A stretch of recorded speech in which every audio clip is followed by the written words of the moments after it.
សំឡេងអបអរសាទររួមដូច្នេះការបើកឆាកនៅរបាំឆៃយ៉ាមយ៉ាស្វានៅក្នុងឱកាសនេះឃើញថាបរិបូរ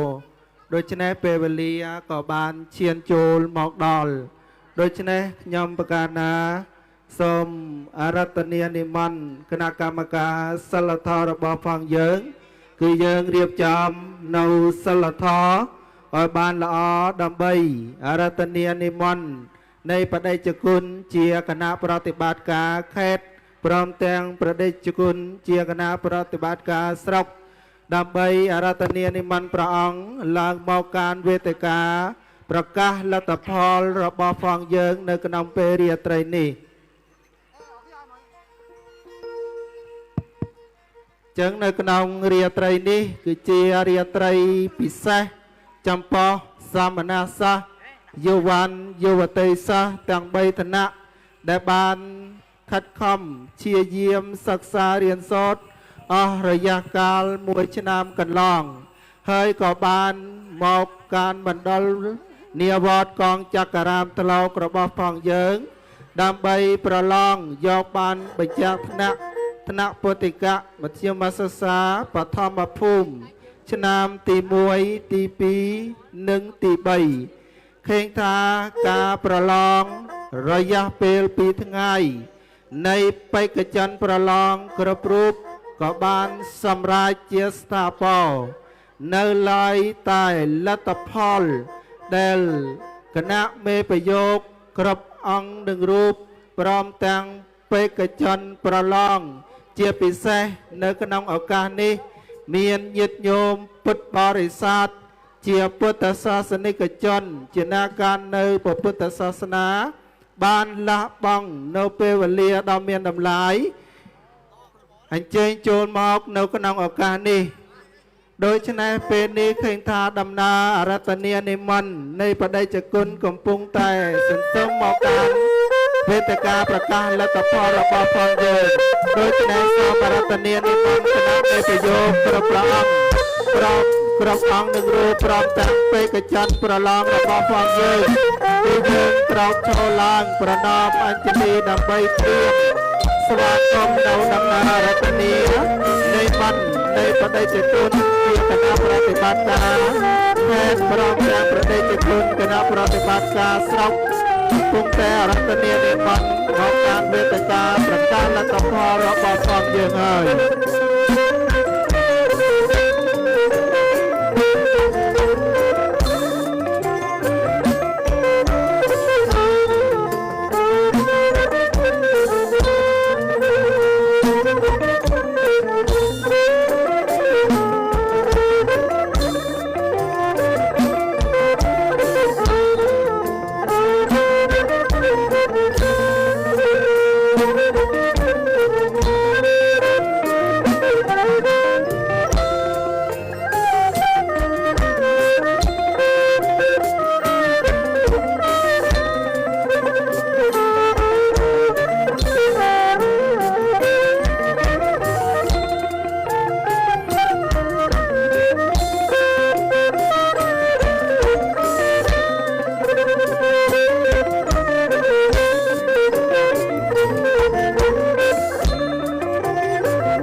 ត្រីប្រកបទៅដោយ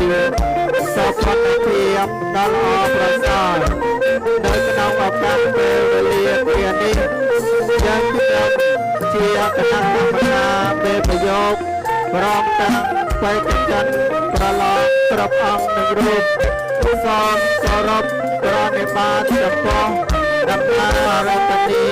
និមន្តនៃបដិជគុណជាគណៈប្រតិបត្តិការសមាគមខេត្តព្រមទាំងគណៈប្រតិបត្តិការសមាគមស្រុកព្រមទាំងតំណាងដល់រដ្ឋចូលមកកំពុងតែរតនីនិមន្តនឹងអញ្ជើញចូលមកសូមម្ដងបន្តិចម្ដង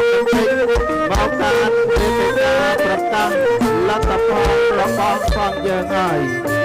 ដំណើររដ្ឋាភិបាលនៃប្រទេសជាតិជាគណៈប្រតិបត្តិការសមាគមខេត្ត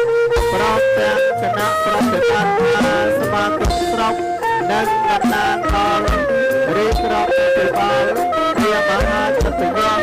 យ៉ាងនៅកម្មវិធីឲ្យមានសុខភាពដ៏ល្អប្រសើរដូច្នេះនៅក្នុងឱកាសពេលវេលាគ្រានេះយើងខ្ញុំជាក្រុមសិលធម៌សូមអារាធនានិមន្តចំពោះបេតិគុណជាគណៈប្រតិបត្តិការតំណាងដល់សមាគមខេត្តព្រមទាំងគណៈប្រតិបត្តិការតំណាងដល់សមាគមស្រុកសូមអារាធនានិមន្តព្រះបេតិគុណគ្រប់ព្រះអង្គឡើងតាមវេទិកាព្រះពុទ្ធសាសនាក្នុងព្រះគឺសេនារបស់ព្រះដែលយើងខ្ញុំប្រកាសថាបានរៀបចំលើស្រ័យ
កណាដូច្នេះនៅក្នុងឱកាសនេះគឺបដិជគុណព្រះមេខុនរងព្រមទាំងបដិជគុណព្រះអនុគុណស្រុកជាសហប្រធានព្រមទាំងបដិជនជាគណៈប្រតិបត្តិការសមាគមស្រុករបស់ផងយើងព្រះអង្គបាននិមន្តកងលើធម្មាសនៈដល់ប្រពៃហើយដូច្នេះបន្តទៀតខ្ញុំបកណាសូមតំណាងដល់ក្រុមរៀបចំនៅសិលធម៌សូមអារាធនានិមន្តបដិជគុណព្រះចៅអធិការវត្តត្រប៉ាំងវែងបដិជគុណព្រះចៅអធិការវត្តកោះស្វាយបដិជគុណព្រះចៅអធិការវត្តភ្នោប្រហូតនិងបដិជគុណព្រះចៅអធិការវត្តទាវថ្មីសូមអារាធនានិមន្តព្រះអង្គឡើង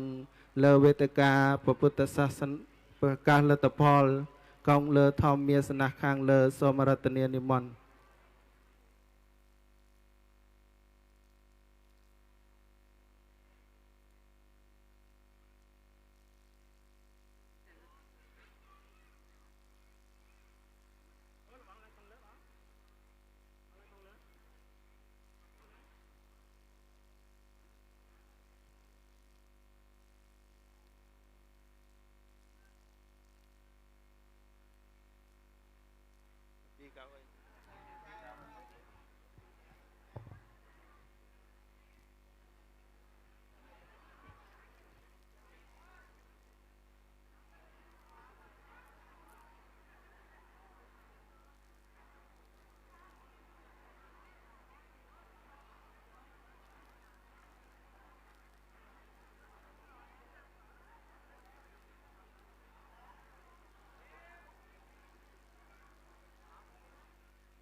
ណាដូច្នេះ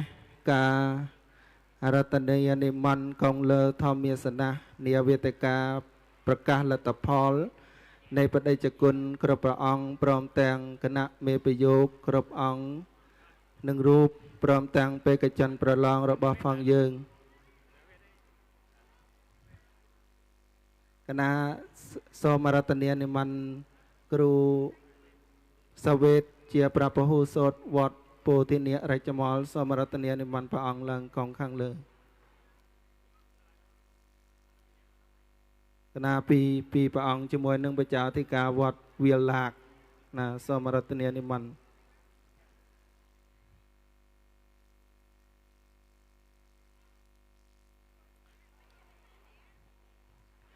គណៈដូច្នេះមិននឹងឈានចូលដល់កម្មវិធី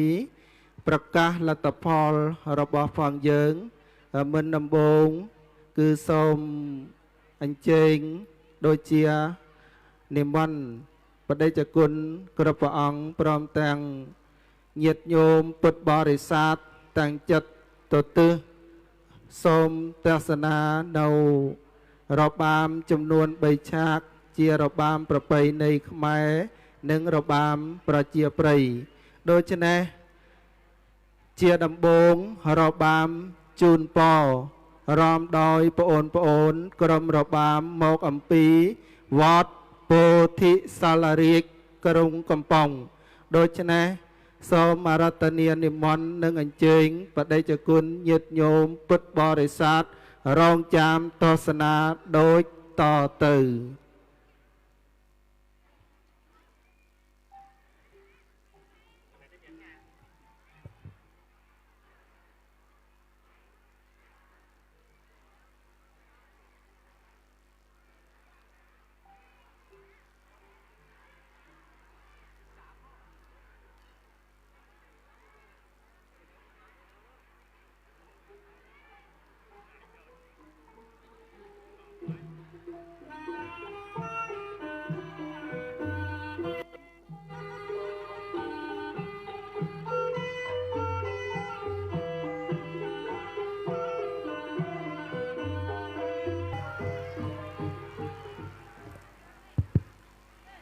សូមសំលេងអបអរសាទររួមដូច្នេះឆាកទី1គឺរបាំជូនពរដើម្បីជូនពរនៅអង្គពិធីរបស់ផងយើងក៏បានកន្លងផុតទៅបន្តទី2គឺបទចម្រៀងដែលមានចំណងជើងថាគុណគ្រូគឺច្រៀងដោយនាគចម្រៀងពៅសូណលដូច្នេះសូមអញ្ជើញឡើងខាងមុខដើម្បីសម្ដែងជ័យជូនដល់បដិជគុណព្រមទាំងញាតិញោមពុទ្ធបរិស័ទរងចាំទស្សនាដូចតទៅ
សូមសំឡេងអបអរសាទររួម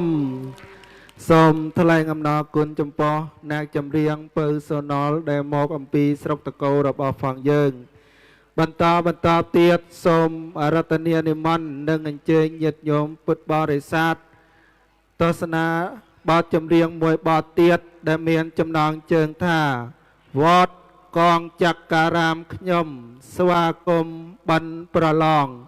និពន្ធដោយព្រះគ្រូសាងសំណាងស្នេហ៍ដែលព្រះអង្គនិមន្តមកអំពីវត្តពោធិសាលារាជកំពង់ក្រុងត្រវិញរបស់ផងយើងបកស្រាយបទចម្រៀងដោយនាគចម្រៀងអ៊ុនស្រីរតដោយមកអំពីស្រុកកញ្ចោងដូច្នេះសូមអរតនានិមន្តនិងអញ្ជើញព្រះតេជគុណញាតិញោមពុទ្ធបរិស័ទរងចាំទស្សនាដូចតទៅ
សូមសំលេងអបអរសាទររួម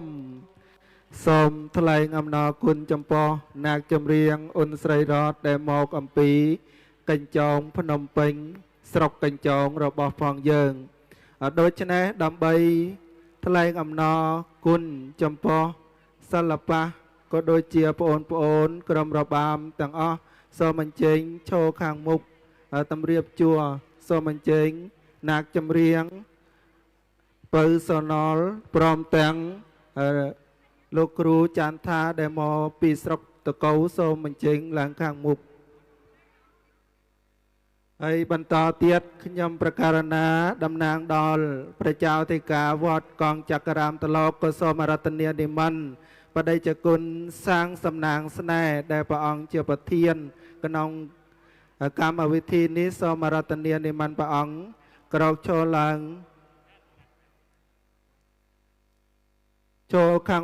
មុខវេទិកាព្រមទាំងនាគសំអាង4រូបទៀតសូមអញ្ជើញមកខាងមុខវេទិកា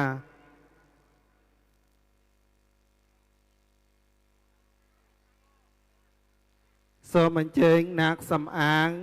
ដល់ក្រុមរបាំទាំង4រូបសូមអញ្ជើញមកខាងមុខវេទិកា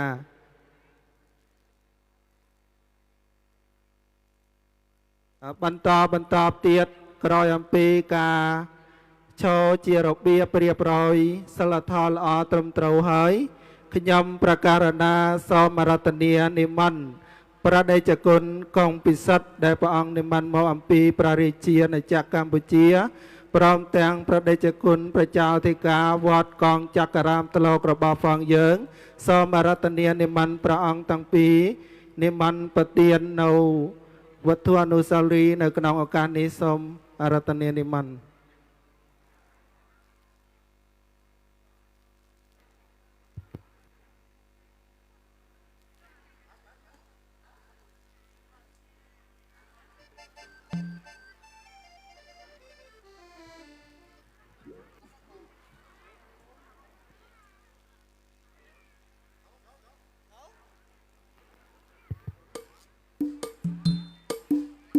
សូមសំលេងអបអរសាទររួ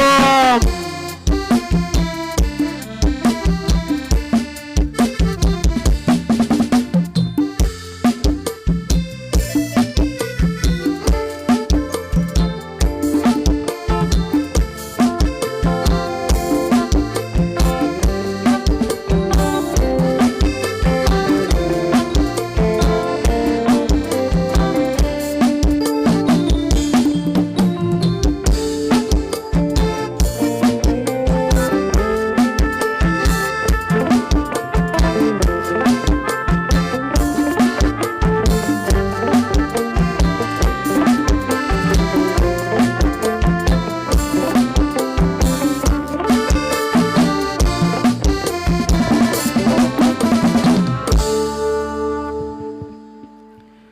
ដូច្នេះគឺកម្មវិធី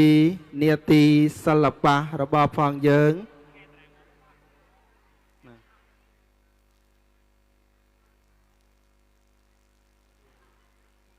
ក៏បានបញ្ចប់ដូច្នេះដើម្បីឈានចូលដល់កម្មវិធីប្រកាសលទ្ធផលនៅក្នុងពេលរាត្រីនេះដូច្នេះ យើងខ្ញុំសូមអារាធនានិមន្តគណៈលេខាស្រង់បន្ទោសក្នុងនោះមានបដិជគុណព្រះប្រធានពុទ្ធិកសិក្សាស្រុកព្រមទាំងប្រធានស្រង់បន្ទោសព្រមទាំងគណៈលេខាទាំងអស់គឺយើងត្រៀមដើម្បីដង្ហែនៅតារាងប្រកាសលទ្ធផលជាពិសេសសូមអារាធនានិមន្តព្រះឧទ្ទេសចារ្យដែលមានភារកិច្ចរៀបចំនៅសិលធម៌ខាងមុខគឺយើងរៀបចំនៅសិលធម៌ឲ្យល្អដើម្បីអារាធនានិមន្តបដិជគុណព្រះប្រធានពុទ្ធិកសិក្សាស្រុកព្រមទាំងព្រះប្រធានស្រង់បន្ទោសព្រមទាំងគណៈលេខាទាំងអស់គឺយើងដង្ហែនៅតារាងប្រកាសលទ្ធផលថ្នាក់ពុទ្ធិកមធ្យមសិក្សាបឋមភូមិឆ្នាំទី1ទី2និងទី3មកកាន់វេទិកាព្រះពុទ្ធសាសនារបស់ផងយើង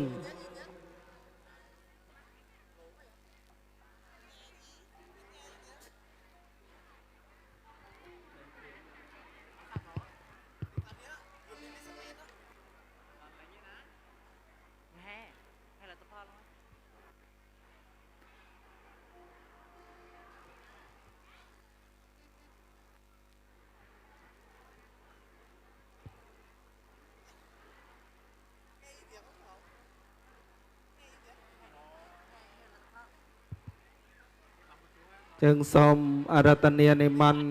សមណសិស្សគ្រប់អង្គនឹងរូបក្រោកឈរឡើងដើម្បីអមនៅតារាងប្រកាសលទ្ធផលដែលបដិជគុណគ្រប់ព្រះអង្គត្រៀមបំរុងនាំមកការវេទិកាប្រកាសលទ្ធផលរបស់ផងយើង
ក្នុងឱកាសនេះឃើញថាដំណើរសន្សំនៃប្រដេជគុណព្រះប្រធានពុទ្ធិកសិក្សាស្រុកព្រមទាំងព្រះប្រធានក្រុមស្រុកប្រទុំគណៈលេខាទាំងអស់កំពុងតែនាំយកនៅលទ្ធផលរបស់បេក្ខជនប្រឡងទាំង3ថ្នាក់នាមណ្ឌលវត្តកងចក្រាមស្លោករបស់ផងយើងឡើងមកកាន់វេទិកាប្រកាសលទ្ធផលនៅក្នុងពេលឱកាសនេះហើយដូច្នេះយើងខ្ញុំជាគណៈរៀបចំនៅសិលធម៌សូមស្វាគមន៍នៅព្រះដំណើរយ៉ាងកក់ក្ដៅជាទីបំផុតចំពោះព្រះដេចគុណព្រះប្រធានពុទ្ធិកសិក្សាព្រមទាំងព្រះដេចគុណជាប្រធាន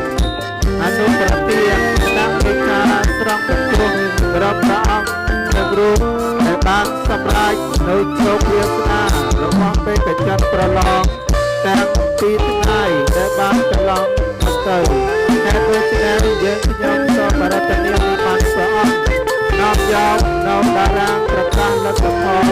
ព្រមទាំងបានពិចារណារបស់បេក្ខជនប្រឡងតម្កល់នៅលើវេទិកាព្រះពុទ្ធសាសនានៅក្នុងឱកាសនេះ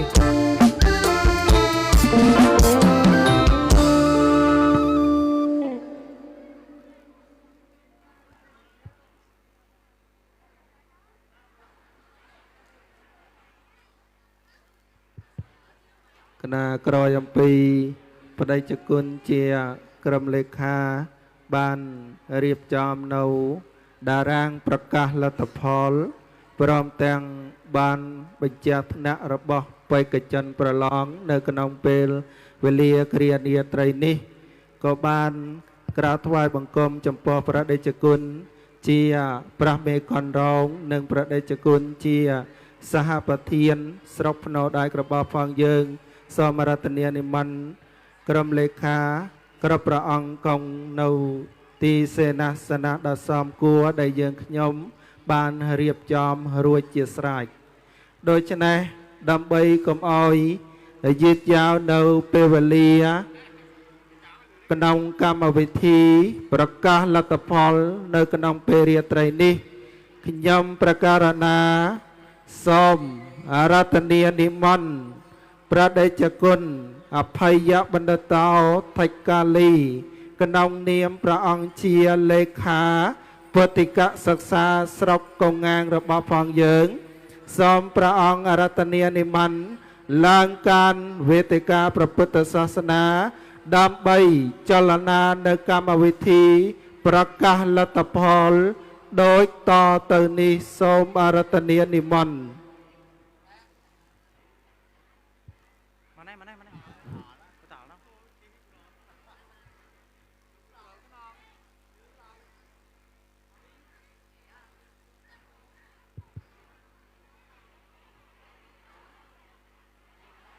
ចាយោព្រះតេជគុណអភ័យបណ្ឌិតោថៃកាលីព្រះអង្គបាននិមន្តឡើងការវេទិកាព្រះពុទ្ធសាសនាហើយចាយោ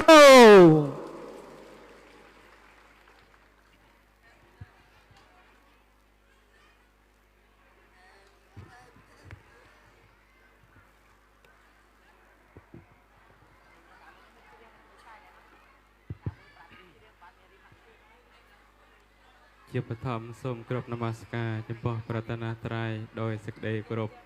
ក្រាបថ្វាយបង្គំចម្រើនពរដងព្រះវិញ្ញាណក្ខន្ធនិងវិញ្ញាណក្ខន្ធនៃអតីតវីរៈសាមណវីរៈបុរសបុព្វការីចន្ទគ្រប់កាលសម័យដោយសេចក្តីគោរពក្រាបថ្វាយបង្គំចំពោះបដិប្រគុណព្រះឧបជាជាគណៈមន្ត្រីសង្ឃខេត្តបដិប្រគុណជាគណៈមន្ត្រីសង្ឃស្រុកបដិប្រគុណជាសមាជិកគណៈចិន្ត្រៃយ៍គណៈបប្រតិបត្តិការប្រជាអធិការគ្រប់ព្រះអង្គដោយសេចក្តីគោរពដល់កំពង់កំពស់ពិសេសសូមគ្រប់ប្រាថ្នាបង្គំចំពោះបដិប្រគុណតាំងពីព្រះអង្គដែលបាននិមន្តមកអំពីព្រះរាជាណាចក្រកម្ពុជាដោយសេចក្តីគោរពសូមក្រាបថ្វាយបង្គំចំពោះព្រះទាសចារគ្រប់ព្រះអង្គនិងបេក្ខជនប្រឡងគ្រប់ព្រះអង្គដោយសេចក្តីគោរពចម្រើនពរដល់លោកគ្រូអ្នកគ្រូព្រមទាំងគណៈអារាមាភិបាលនិងពុទ្ធបរិស័ទទាំងចតុទិសជាពិសេសគឺពុទ្ធបរិស័ទចំណោះជើងវត្តកងចក្ររាមធ្លោកដោយសេចក្តីរាប់អានព្រះពុទ្ធសាសនាគណៈមហានិកាយគណៈកម្មាធិការពុទ្ធិកសិក្សាស្រុកសាធារណរដ្ឋសង្គមនិយមវៀតណាមឯករាជ្យសេរីភាពសុភមង្គលកម្មវិធីប្រកាសលទ្ធផលរួមមាន1របៀបវារៈ1តូចនមស្ការព្រះរតនត្រ័យ2ប្រកាសហេតុ3ឧទ្ទិសនាមតំណាងនិមន្តនិងអញ្ជើញចូលរួមលេខ2ធំខ្លឹមសារកម្មវិធី1តូចរបាយការណ៍បូកសរុបឆ្នាំសិក្សាពស2568របស់គណៈកម្មការពុទ្ធិកសិក្សាស្រុកលេខ2តូចយោបល់តំណាងចូលរួមយោបល់តំណាងព្រះមន្ត្រីសង្ឃស្រុកយោបល់ចូលរួមរបស់ស្ថាប័នរដ្ឋព្រះសង្ឃថាតំណាងព្រះមន្ត្រីសង្ឃខេត្តលេខ4ប្រកាសលទ្ធផលលេខ3ធំវគ្គបញ្ចប់1តូចបានស្គាល់បញ្ចប់កម្មវិធីtiếp theo đây tôi xin thông qua chương trình lễ công bố kết quả như sau. Cộng hòa xã hội chủ nghĩa Việt Nam độc lập tự do hạnh phúc. Lễ công bố kết quả kỳ thi sơ cấp Phật học của Hội Đảng cơ sư xã yêu nước huyện Cổng Ngang Phật lịch 2568 gồm có nội dung như sau: một lớn phần nghi thức, một nhỏ lễ bái tam bảo, 2 tuyên bố lý do, 3 giới thiệu đại biểu. Phần 2 lớn phần nội dung, một nhỏ báo cáo tóm tắt tổng kết Phật học Phật lịch 2568, 2 nhỏ phát biểu của thường trực Hội đoàn kết sư sãi yêu nước huyện Cầu Ngang. 3. Phát biểu đại diện lãnh đạo huyện Cầu Ngang. 4. Ý kiến chỉ đạo của thường trực Hội đoàn kết sư sãi yêu nước tỉnh Trà Vinh. 5. Công bố kết quả thi. Đây là nội dung chương trình tối hôm nay. Đối với chiên chô lịch mùi thâm cư độc biếp phía ra mùi tốt namaskar praratana trai đối với nhóm bạc karana xâm cụp ở tình niên niệm mình nâng anh chơi ăn bì thi tầng mùi prop bọt namaskar sang khép đối tả từ Namo tassa bhagavato arahato samma sambuddhassa Namo tassa bhagavato Tassa Namo tassa bhagavato arahato samma sambuddhassa sonakatang samangkalang sappapihataং โสติตา sokhanno samohotoং วจาริสุปตะกินังกายกรรมังวิจากรรมังปตะกินาปตะกินังมโนกรรมังปตะกินาปตะกินานิกาตวานลปันตันเตปตะกิเนพันเตบอปุตพระอุปเชียประเตจปกุลครบพระองค์เจติโกรบสักการะអង្គពិធីទាំងមូលជាទីរាប់អានពុទ្ធិកាសិក្សាជាវិស័យអប់រំបែបព្រះពុទ្ធសាសនាដែលបានបង្កើតតាំងពីសម័យដើមមកដើម្បីបណ្ដុះបណ្ដាលធនធានប្រសង់កូនចៅខ្មែរដើម្បីកាត់បន្ថយអនាការភាពក្នុងសង្គមតាមរយៈការផ្ដល់ចំណេះដឹងសិលធម៌ដែលជាគ្រឹះរួមចំណែកក្នុងការលើកកម្ពស់សង្គមជាតិព្រះពុទ្ធសាសនាមូលហេតុនាំឲ្យកើតកម្មវិធីដ៏ឱឡារិកអធិកធមនាមណ្ឌលវត្តកងចក្ររាមថ្លោកពេលនេះដោយយោងទៅតាមកម្មវិធីសកម្មភាពឆ្នាំ2024-2025និងអនុវត្តទៅតាមសេចក្តីចង្អុលការរបស់គណៈចិន្ត្រៃយ៍សមាគមព្រះសង្ឃសាមគ្គីស្នេហ៍ជាតិខេត្តត្រវិញនិងគណៈចិន្ត្រៃយ៍សមាគមស្រុកកោងងាងអនុវត្តទៅតាមផែនការប្រឡងរបស់គណៈកម្មាធិការពុទ្ធិកាសិក្សាស្រុកកោងងាងនិងយោងទៅតាមលិខិតសម្ដេចមណ្ឌលប្រឡងរបស់ព្រះចៅអធិការគណៈកម្មការពុទ្ធបរិស័ទវត្តកងចក្ររាមថ្លោកដោយអាស្រ័យរដ្ឋាភិបាលយកចិត្តទុកដាក់ចាប់អារម្មណ៍គាំទ្រអនុញ្ញាតច្បាប់អោយប្រឡងតាមសំណើរបស់គណៈមន្ត្រីសង្ឃស្រុកដោយការយកចិត្តទុកដាក់ចាប់អារម្មណ៍ប្រកបដោយឧត្តមកតេសដល់កំពង់កំពស់នៃព្រះចៅអធិការគណៈកម្មការពុទ្ធបរិស័ទបណ្ដាវត្តដែលចំណាយធនធានបូជាតាំងកម្លាំងកាយចិត្តឧបត្ថម្ភគាំទ្រតាំងសម្ភារៈស្មារតីដើម្បីបើកសាលាផ្ដល់ចំណេះដឹងមួយផ្នែកទៀតដោយការបង្ហាត់បង្រៀនរបស់ព្រះឧទ្ទេសចារ្យលោកគ្រូអ្នកគ្រូនឹងការយកចិត្តទុកដាក់រៀនសូត្ររបស់សិស្សអរិយកាល 9 ខែកន្លងមូលហេតុទាំងនេះហើយដែលនាំឲ្យមានកម្មវិធីប្រកាសលទ្ធផលនៅក្នុងពេលរាត្រីនេះនេះគឺជាមូលហេតុដ៏សង្ខេបនៃខ្ញុំបករណាពិសេសការនិមន្តចូលរួមជាអធិបតីនៅក្នុងអង្គពិធីប្រកាសលទ្ធផលនេះខ្ញុំប្រការណាសូមគោរពឧទ្ទិសនាមចំពោះព្រះឧបជាព្រះកតេបណ្ឌិតចន្ទសេរីថៃសុកសានក្នុងនាមព្រះអង្គជាព្រះមេកណ្ដងប្រចាំការខេត្តជាប្រធានសមាគមព្រះសង្ឃសាមគ្គីស្នេហ៍ជាតិខេត្តត្រវិញសូមអបអរសាទរខ្ញុំប្រការណាសូមគោរពឧទ្ទិសនាមចំពោះព្រះឧបជាព្រះកល្យាណធរោថៃសង្ឃក្នុងនាមព្រះអង្គជាសមាជិកគណៈមន្ត្រីសង្ឃខេត្តជាប្រធានកិត្តិយសសមាគមស្រុកសូមអបអរសាទរខ្ញុំប្រការណាសូមគោរពឧទ្ទិសនាមចំពោះប្រទេសចប្រគុណគឹមងានក្នុងនាមព្រះអង្គជាទីប្រឹក្សានៃគណៈមន្ត្រីសង្ឃស្រុកកោងងាងសូមអបអរសាទរសូមអបអរសាទរចំពោះបដិជប្រគុណថៃក្រីក្នុងនាមព្រះអង្គជាសមាជិកគណៈចិន្ត្រៃយ៍សមាគមខេត្តជាព្រះអនុកិនប្រធានសមាគមព្រះសង្ឃសាមគ្គីស្នេហ៍ជាស្រុកសូមអបអរសាទរសូមឧទ្ទិសនាមចំពោះប្រទេសចប្រគុណព្រះជូតេតតថៃសុផលក្នុងនាមព្រះអង្គជាសមាជិកគណៈចិន្ត្រៃយ៍សមាគមខេត្តជាអនុប្រធានប្រចាំការសមាគមស្រុកជាប្រធានពុទ្ធិកាសិក្សាស្រុកកោងងាងសូមអបអរសាទរសូមឧទ្ទិសនាមចំពោះប្រទេសចប្រគុណ តៃសៀនក្នុងនាមព្រះអង្គជាសមាជិកសមាគមខេត្តជាអនុប្រធានសមាគមស្រុកសូមអបអរសាទរសូមឧទ្ទិសនាចំពោះប្រទេសចប្រគុណចតវរោថិតារាក្នុងនាមព្រះអង្គជាសមាជិកគណៈចន្ទ្រៃសមាគមខេត្តជាអនុប្រធានសមាគមស្រុកជាប្រធានការិយាល័យសមាគមស្រុកជាអនុប្រធានពុទ្ធិកាសិក្សាស្រុកជាបច្ចាធិការវត្តកងចក្ររាមធ្លុកជាម្ចាស់ទុកដាក់ប្រឡងសូមអបអរសាទរពិសេសខ្ញុំបករណាសូមឧទ្ទិសនាចំពោះព្រះដេចប្រគុណលេខាធិការទាំងពីរព្រះអង្គគឺព្រះដេចប្រគុណវិរិយមង្គឡោគៀងសាវរីជាសមាជិកសមាគមខេត្តជាលេខាសមាគមស្រុកនិងសូមឧទ្ទិសនាចំពោះព្រះដេចប្រគុណសមាជិកតថៃសេសូមជាសមាជិកសមាគមខេត្តជាអនុលេខាសមាគមស្រុកសូមអបអរសាទរនិងសូមឧទ្ទិសនាចំពោះព្រះដេចប្រគុណពិសេសមានព្រះដេចប្រគុណតាំងពីព្រះអង្គដែលនិមន្តមកអំពីប្រទេសជាណាចក្រកម្ពុជាក្នុងនោះសូមឧទ្ទិសនាចំពោះព្រះដេចប្រគុណសច្ចមុនីកុងពិសិដ្ឋប្រធានកាត់លេខ5នៃវត្តសារវ័នទេជោក្រុងភ្នំពេញសូមអបអរសាទរសូមឧទ្ទិសនាចំពោះប្រទេសចប្រគុណបេយធម្មោហ៊ុយវុធី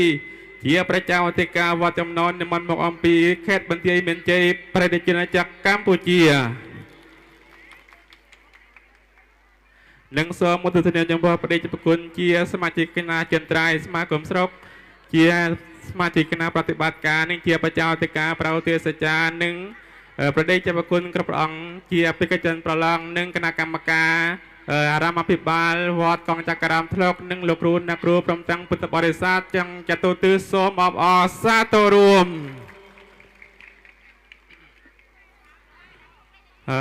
Vâng Lâm tham dự buổi tối công bố kết quả. Tối hôm nay thay mặt ban tổ chức, tôi xin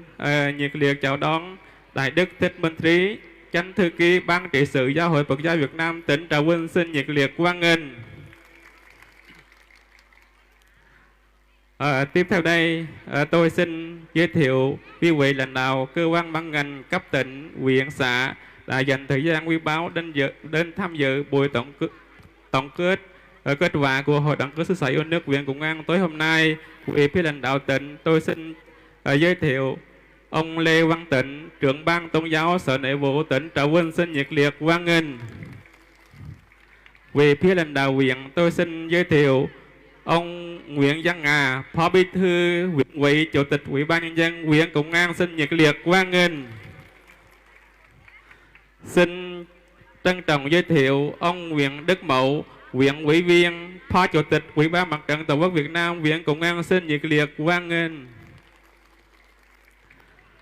Xin trân trọng giới thiệu Thượng tá Nguyễn Văn Đề, Phó trưởng Công an huyện Công An.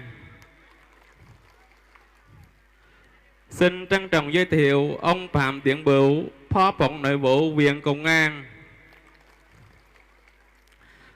Xin trân trọng giới thiệu ông Thạch Hưng, trưởng phòng dân tộc huyện Công An. Vì phía lãnh đạo cơ quan ban ngành cấp xã Hiệp Hòa, tôi xin trân trọng giới thiệu ông Thạch Trần Giang, Phó Bí thư thường trực Đảng ủy xã Hiệp Hòa. Xin trân trọng giới thiệu ông Thạch Thái Hậu, Phó Chủ tịch Ủy ban nhân dân xã Hiệp Hòa. Xin trân trọng giới thiệu bà Lê Thị Hồng Linh, Phó Chủ tịch Ủy ban Mặt trận Tổ quốc Việt Nam xã Hiệp Hòa. នេះគឺជាតំណាងចូលរួមនៅក្នុងអង្គពិធីប្រកាសលទ្ធផលនៅក្នុងរាត្រីនេះដូច្នេះជុចឈានចូលដល់លេខ2ធំគឺខ្លឹមសារកម្មវិធី 1. របាយការណ៍បូកសរុបឆ្នាំសិក្សាពស2568របស់គណៈកម្មការពុទ្ធិកាសិក្សាស្រុកកុងអាំងក្នុងខនេះខ្ញុំបកករណាសូមគោរពនមស្ការថ្វាយបង្គំចំពោះព្រះតេជគុណជាប្រធានពុទ្ធិកាសិក្សាដើម្បីមានសេចក្តីរបាយការណ៍ប្រគេនជូនអង្គពិធីបានជ្រាបសូមគោរពនិមន្ត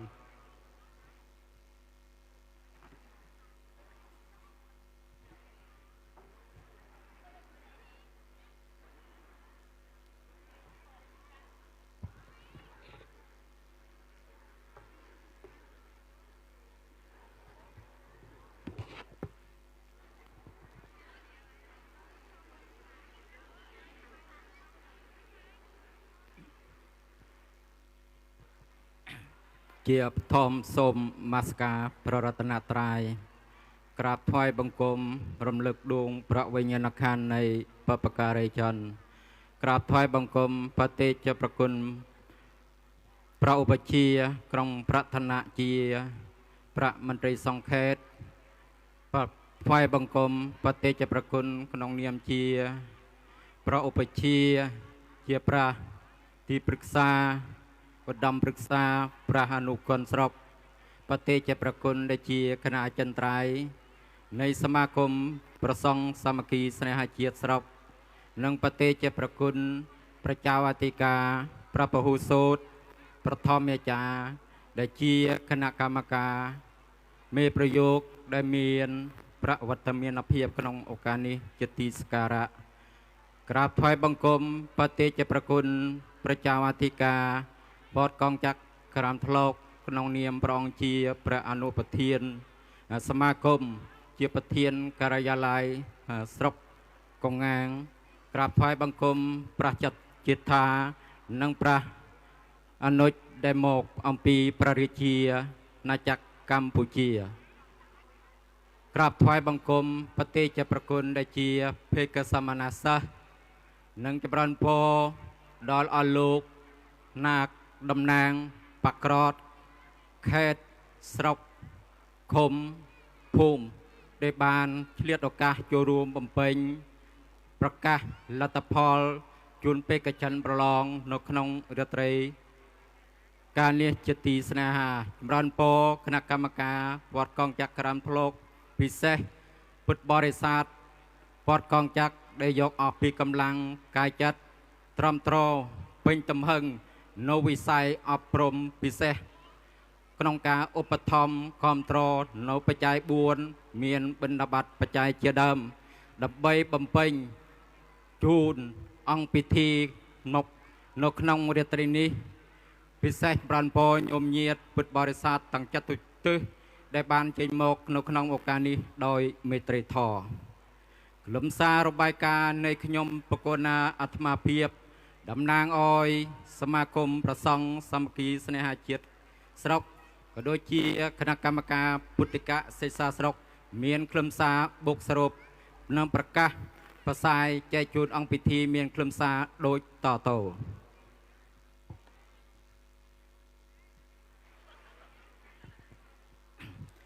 កងងាងជាស្រុកមួយនៅក្នុងចំណោមក្រុងតាំង8របស់ខេត្តត្រាវិញទូតាំងស្រុកមានប្រជាជនរួម120,254 នាក់ក្នុងនោះប្រជាជនខ្មែរ42.76,150 នាក់អត្រា34នៃប្រជាជនរស់នៅក្នុងកកបំផុតក្នុងឃុំថាញ់វ៉ាសើងឡុងសើងទវឹងវ៉ាមីវ៉ាគីមវ៉ាហេបវ៉ាញៃទ្រួងទ្រួងតនិងមួយចំនួនទីរួមស្រុកកងងាងជីវភាពនិងភាគច្រើនជាកសិកម្មមានជំនឿគោរពរាប់អានព្រះពុទ្ធសាសនាមហានិកាយហិនយានផ្នែកតក្ខេណាទិទូទាំងស្រុកមាន23វត្តព្រះពុទ្ធសាសនាគណៈមហានិកាយស្ថិតនៅទាំង8ឃុំគឺថាញ់វ៉ាសើងមាន3វត្តឡុងសើងមាន2វត្តទវឹងវ៉ាមាន2វត្តមីវ៉ាមាន3វត្តគីមវ៉ាមាន2វត្តហេបវ៉ាមាន4វត្តញៃទ្រួងមាន4វត្តទ្រួងថមាន3វត្តអត្រាប្រសង់មាន450អង្គក្នុងតួលេខនេះគិតពីឆ្នាំ2024តែរហូតមកដល់ថ្ងៃទី12ខែមករាឆ្នាំ2025នឹងដាក់សិក្ខាបទអស់24អង្គអំពីការបួសរៀនប្រណិប័តវិន័យច្បាប់និងរដ្ឋព្រះពុទ្ធសាសនានៅក្នុងស្រុកកងងាងនិយាយរួម98ប្រណិប័តនៅសិលសិក្ខាបទធម៌វិន័យព្រះពុទ្ធសាសនាដែលព្រះសម្មាសម្ពុទ្ធបញ្ញត្តិទុកមកចំពោះគណៈអារាមាភិបាលវត្តនិងពុទ្ធបរិស័ទទូទៅក្រុមកិច្ចដឹកនាំរបស់បកនឹងរដ្ឋអាជ្ញាធរមូលដ្ឋានបានរួមសាមគ្គីជាផ្លុំមួយ យកចិត្តទុកដាក់ក្នុងការស្ថាបនាកសាងវត្តអារាមនិងសមិទ្ធផលព្រះពុទ្ធសាសនាយ៉ាងទៀតខិតខំលះបង់នៅអំពើអាក្រក់កសាងអំពើល្អជាកុសលនិងធ្វើកាយវាចាចិត្តឲ្យបានស្អាតបរិសុទ្ធដើម្បីជាតិល្អបវរសាសនារុងរឿងចំពោះវិស័យសិក្សាអប់រំបណ្ដុះបណ្ដាលក្នុងឆ្នាំសិក្សាពស2568នេះព្រះមន្ត្រីសង្ឃស្រុកនិងគណៈអចិន្ត្រៃយ៍សមាគមព្រះសង្ឃសាមគ្គីស្នេហាជាតិស្រុកដែលដឹកនាំដោយអនុគគណៈកម្មការពុទ្ធិកាសិក្សាស្រុកគ្រប់វត្តក្នុងភូមិសាស្ត្រ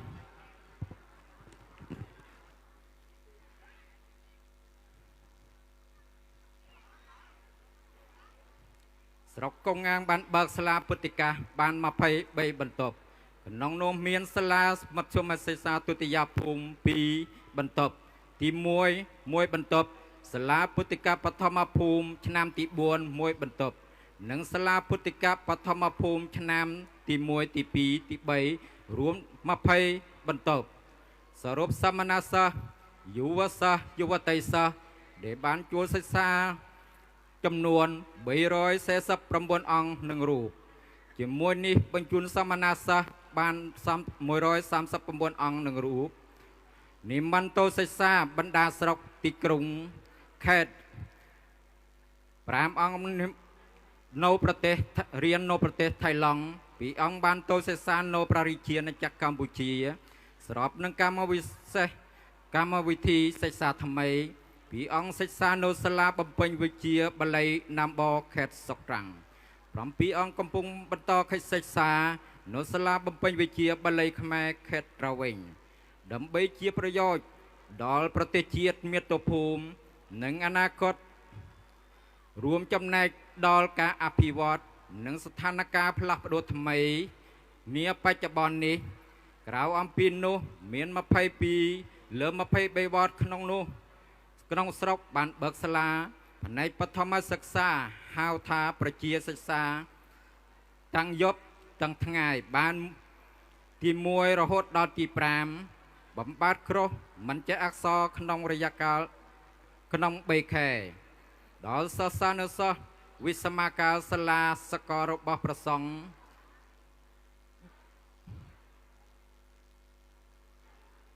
បួសថ្មីយុវជនយុវតីជាកូនចៅរបស់ពុទ្ធបរិស័ទចូលសិក្សាបើកបាន139បន្ទប់មានសិស្ស2990រូបគណៈបឋមភូមិឆ្នាំទី1ដល់ឆ្នាំទី4បាន21បន្ទប់មានសិស្សចំនួន279អង្គនឹងរូបគណៈទុតិយភូមិមាន2បន្ទប់ទី1ទី2បន្ទប់មានសិស្ស49អង្គនឹងរូបដើម្បីផ្ដល់នូវចំណេះដឹងនិងជាតំប៉ាំងស្នងឫស្សីចំពោះគ្រូបង្រៀនគ្រប់ប្រភេទ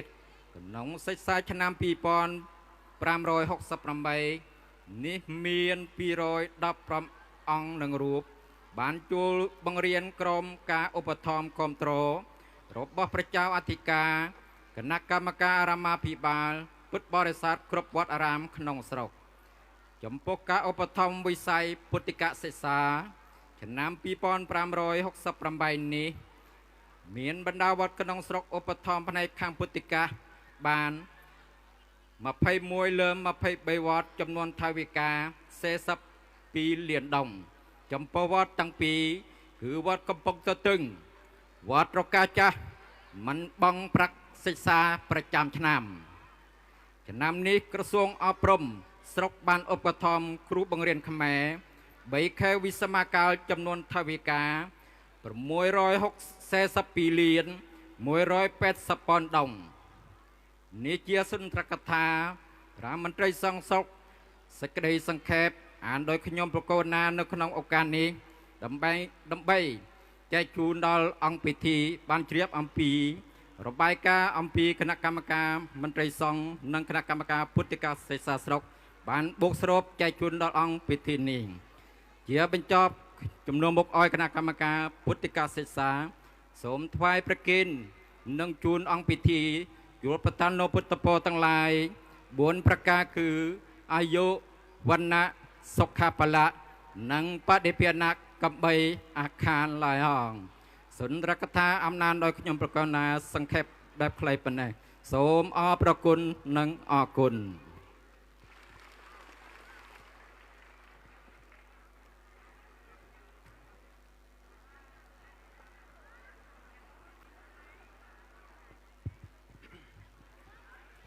ខ្ញុំប្រកាសណាសូមថ្លែងអំណរប្រគុណយ៉ាងក្រៃលែងចំពោះសេចក្តីរបាយការណ៍អំពីវិស័យពុទ្ធិកសិក្សាដែលបដិប្រគុណជាប្រធានពុទ្ធិកសិក្សាបានរបាយការណ៍កន្លងមកនេះឈានចូលលេខ2គឺយោបល់ចូលរួមលេខ1តូចសន្ទរកថាតំណាងដល់ប្រមន្ត្រីសង្ឃស្រុកក្នុងខនេះខ្ញុំប្រកាសណាសូមលំអរកាយគ្រប់នមស្ការថ្វាយបង្គំចំពោះព្រះប្រគុណជាប្រានុកិនប្រធានសមាគមប្រសង្ឃសាមគ្គីស្នេហ៍ជាស្រុកកងាំងឡើងកាន់វេទិកាដើម្បីមានសន្ទរកថាសូមគ្រប់អរតនានិមន្ត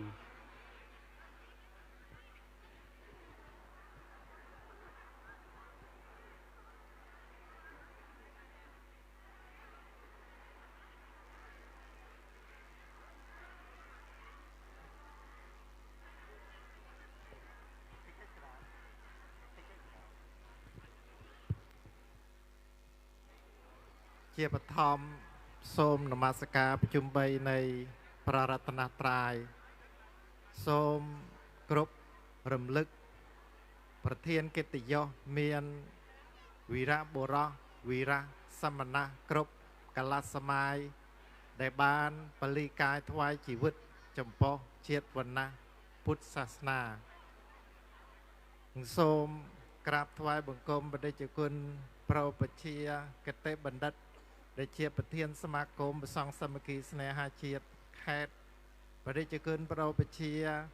សមាជិកសមាគមប្រសង់សាមគ្គីស្នេហាជាតិខេត្តជាប្រធានកិត្តិយសសមាគមស្រុកបរិជ្ជគុណប្រធេរានុធេរៈគ្រប់ព្រះអង្គជាទីគោរពដ៏ខ្ពង់ខ្ពស់ជាពិសេសសូមធ្វើភាតរភាពចំពោះបរិជ្ជគុណដែលនិមន្តមកអំពីព្រះជាណាចក្រកម្ពុជាសូមធ្វើភាតរភាពចំពោះបរិជ្ជគុណប្រធេរានុធេរៈក្នុងនាមជាគណៈកម្មការមេប្រយោគគ្រប់ព្រះអង្គហើយក៏សូមធ្វើភាតរភាពចំពោះសមណសិស្សគ្រប់ព្រះអង្គជាពិសេសគឺថាបងនារីសិស្សនិងវ័នសិស្សជាដើមដតីពីនោះក៏សូមចម្រើនពរគ្រូបណ្ឌិតតាចារ្យនិងអ្នកគ្រូគ្រប់រូបដែលចំណាយពេលវេលាអញ្ជើញមកបំពេញបេសកកម្មក្នុងនាមជាគណៈកម្មការមេប្រយោគអាត្មាភាពសូមចម្រើនពរជាពិសេសគណៈកម្មការគណៈអភិបាលវត្តកងចក្រាមធ្លោកនិងប្រជាមុខពុទ្ធបរិស័ទតាំងចិត្តទុទិសជាពិសេសញាតិញោមដែលអញ្ជើញមកអំពីព្រះជាណាចក្រកម្ពុជានិងញាតិញោមពុទ្ធបរិស័ទដែលអញ្ជើញមកចូលរួមក្នុងកម្មវិធីនេះតាំង17វត្តក្នុងនាមអាត្មាភាពជាប្រធានសមាគមនិងតំណាងដល់មន្ត្រីសង្ឃស្រុកសូមចម្រើនពរនិងថ្លែងអំណរគុណយ៉ាងជ្រាលជ្រៅដែលវត្តមានជាកិត្តិយសក្នុងឱកាសនេះហើយkính thưa đại diện các cơ quan ban ngành huyện thì buổi tối công bố kết quả thi tối đêm nay thì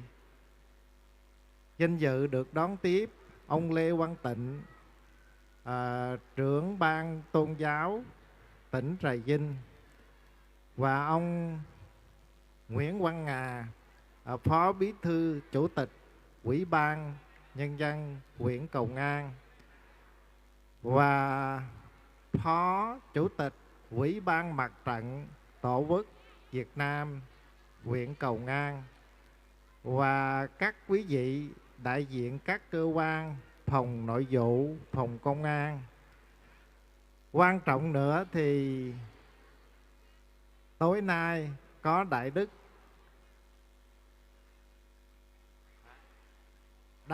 Thích Minh Trí, Phó chánh thư ký ban trị sự Phật giáo tỉnh Trà Vinh, và đại diện xã Hiệp Hòa thì có bí thư, có chủ tịch ủy ban mặt trận, có phó chủ tịch ủy ban, sư đại diện hội đoàn kết sư sãi yêu nước huyện Cầu Ngang. Trước hết thì sư xin chân thành cảm ơn quý vị lãnh đạo, đại diện các cơ quan tỉnh, huyện và xã nhín chút thời giờ quý báu đến tham dự buổi công bố kết quả thi tối đêm nay. Thì tối đêm nay thì chắc quý vị đại diện các cơ quan ban ngành tỉnh, huyện và xã chắc cũng vui với ban tổ chức thi. Thì năm nay tăng sinh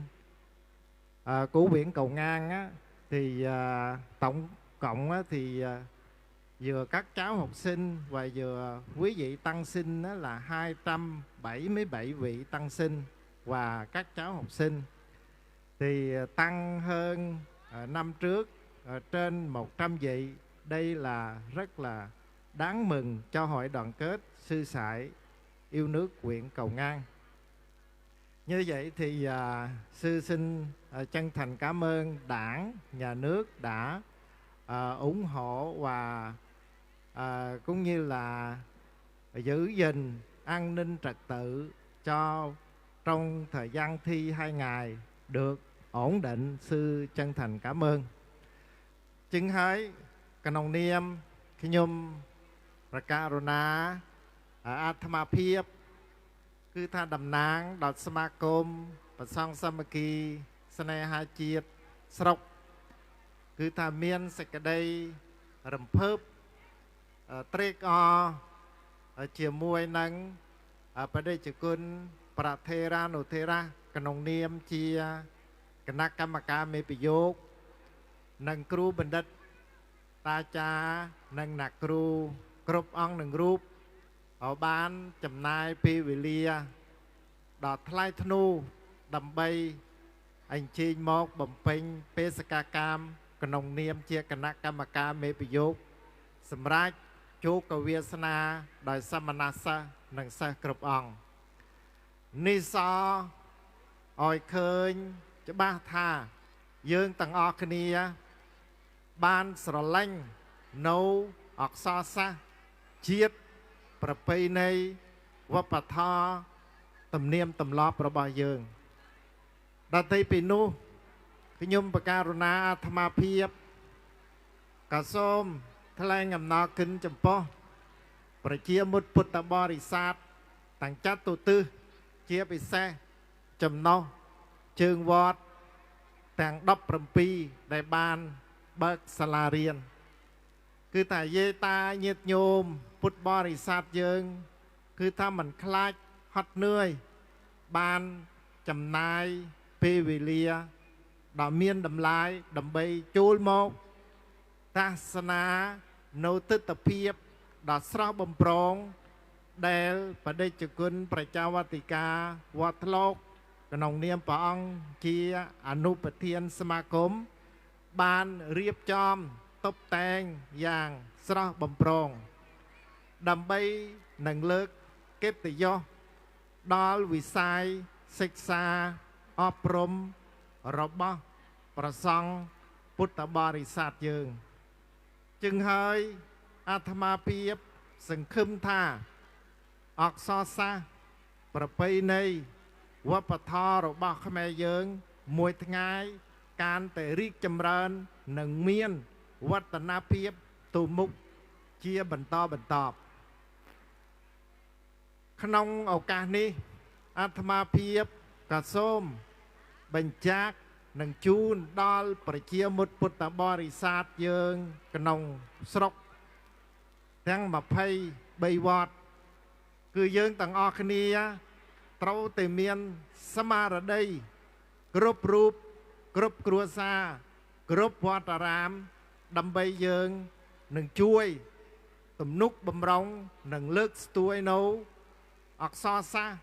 ប្រពៃណីទំនៀមទម្លាប់របស់យើងจึงហើយអក្សរសាស្ត្រ ប្រពៃណីទំនៀមទម្លាប់របស់យើងបើយើងមិនរក្សាយើងមិនគាំពៀគឺមិនមានជាតិដតីឯណាគេជំនួសយើងដើម្បីថែរក្សាអក្សរសាស្ត្រប្រពៃណីទំនៀមទម្លាប់វប្បធម៌របស់យើងទេមានតែយើងទាំងអស់គ្នាដែលជាអ្នកថែរក្សាจึងហើយអាត្មាភាពសង្ឃឹមថាប្រជាមុតពុទ្ធបរិស័ទគ្រូបណ្ឌិតតាចារ្យអ្នកគ្រូ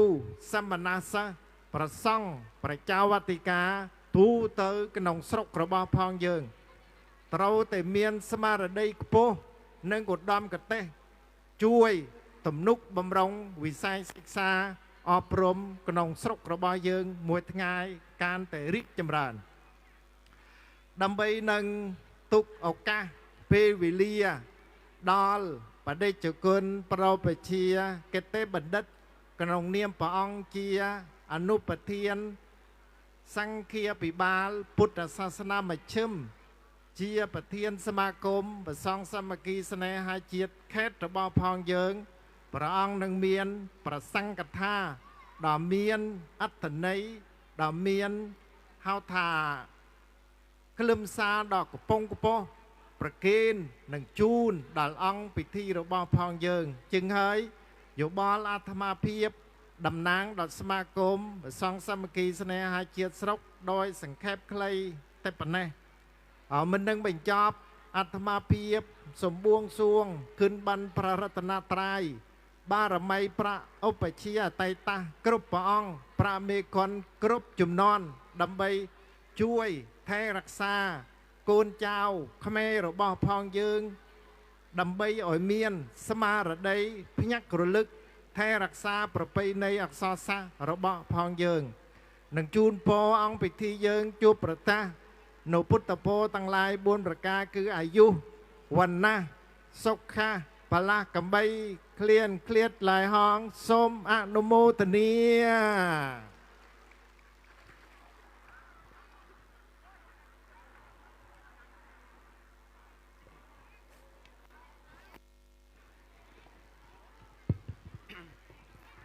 ខ្ញុំប្រកាសណាសូមថ្លែងអំណរអរព្រគុណយ៉ាងក្រៃលែងចំពោះព្រះសង្ឃថារបស់ប្រទេសជាប្រគុណជាព្រះអនុគន្ធស្រុកកុងងាងរបស់ផងយើងtiếp theo đây là phần phát biểu của chủ tịch Ủy ban nhân dân huyện Công An thay mặt ban tổ chức xin được trân trọng giới thiệu và kính mời ông Nguyễn Văn Ngà phó bí thư chủ tịch huyện lên có ý kiến phát biểu tối hôm nay xin trân trọng kính mời.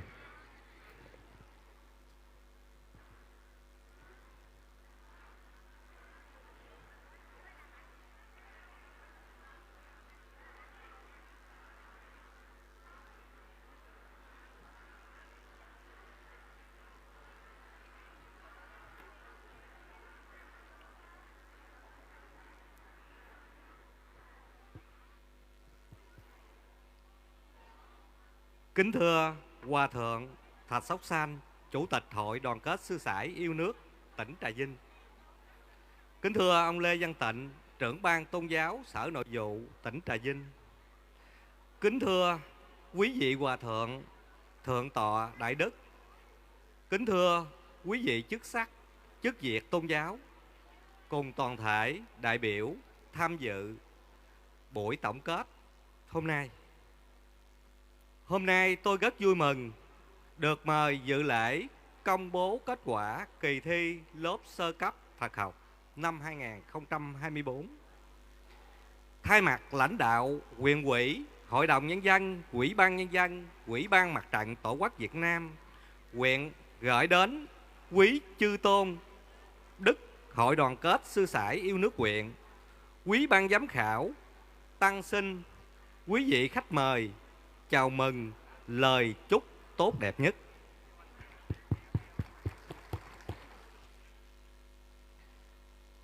Kính thưa quý vị,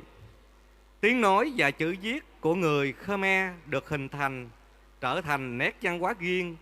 và luôn được Đảng và nhà nước ta giữ gìn và phát triển. Thời gian qua, bảo tồn và phát triển, việc dạy và học tiếng Khmer được nhà nước quan tâm, đầu tư Bộ Giáo dục và Đào tạo đưa vào chương trình giảng dạy chính thức tại các trường tiểu học, các trường phổ thông dân tộc nội trú. Việc dạy và học chữ Pali có ý nghĩa rất quan trọng trong bảo tồn và phát triển tiếng nói, chữ viết của đồng bào dân tộc Khmer trên địa bàn huyện. Bởi kinh và giáo lý Phật giáo Khmer đều dùng chữ Pali. Nhiều năm nay, các chùa Phật giáo Nam Tông Khmer thường xuyên mở các lớp dạy Pali sơ cấp, tạo nguồn cho việc đào tạo Pali trung cấp, cử nhân Phật học, nhằm duy trì Phật Pháp và bảo tồn phát huy văn hóa dân tộc. Theo báo cáo của ban tổ chức kỳ thi, có 207 tăng sinh và học sinh, tổng cộng có gần 500 tham gia kỳ thi.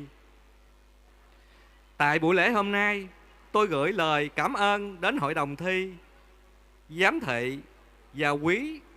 vị ban giám khảo đã làm việc với tinh thần trách nhiệm cao, nghiêm túc, góp phần làm cho kỳ thi diễn ra thành công tốt đẹp. Thay mặt lãnh đạo huyện ủy, hội đồng dân, ủy ban nhân dân, ủy ban mặt trận Tổ quốc Việt Nam huyện, chúc mừng đến các tăng sinh, học sinh đã đậu kỳ thi lớp sơ cấp Phật học năm 2024. Riêng đối với các tăng sinh, học sinh chưa đậu kỳ thi lần này, tôi mong rằng trong năm sau tiếp tục phấn đấu nỗ lực nhiều hơn nữa. Vì chỉ có con đường học tập mới chính là chiếc chìa khóa mở cửa của sự thành công trong tương lai. Trước thềm năm mới năm 2025, thay mặt huyện ủy, hội đồng nhân dân, ủy ban nhân dân, ủy ban mặt trận Tổ quốc Việt Nam huyện, kính chúc quý vị và gia đình sức khỏe, tài lộc, an khang, thịnh vượng, cùng nhau xây dựng phát triển quê hương Cầu Ngang ngày càng thịnh vượng, đoàn kết. Xin trân trọng cảm ơn.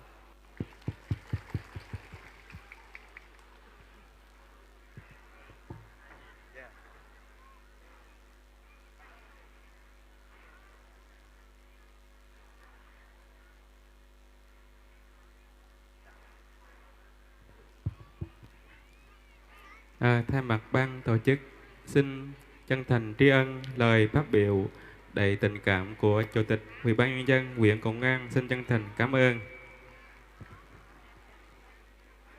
Đối với này chiên chuột ở lệch bê tối cứ pra sang cát thaរបស់ប្រមន្ត្រីសង្ខេតក្នុងខនេះខ្ញុំបកករណាសូមលំអរកាយគោរពក្រាបថ្វាយបង្គំចំពោះព្រះឧបជាព្រះកតេបណ្ឌិតចន្ទតាសេរីថៃសុកសានក្នុងនាមព្រះអង្គជាប្រមេកណ្ដងប្រចាំការសាលាកុនខេត្តជាប្រធានសមាគមព្រះសង្ឃសាមគ្គីស្នេហាជាតិខេត្តដើម្បីមានព្រះសង្ឃកថាជាឱវាទនៅក្នុងឱកាសរាត្រីនេះសូមគោរពអរគុណនិមន្ត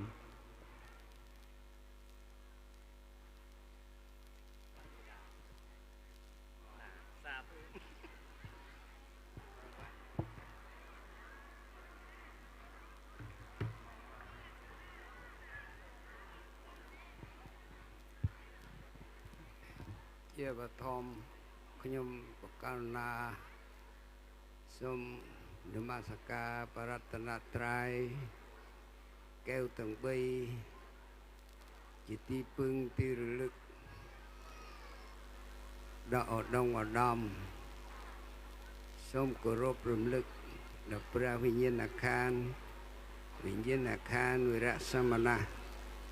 វីរៈបុរសសូមចម្រើនពរដល់គណៈអធិបតីដែលបានពលិកាយបូជាជីវិតចំពោះសង្គមជាតិមាតុភូមិនិងព្រះពុទ្ធសាសនាសូមនមស្ការ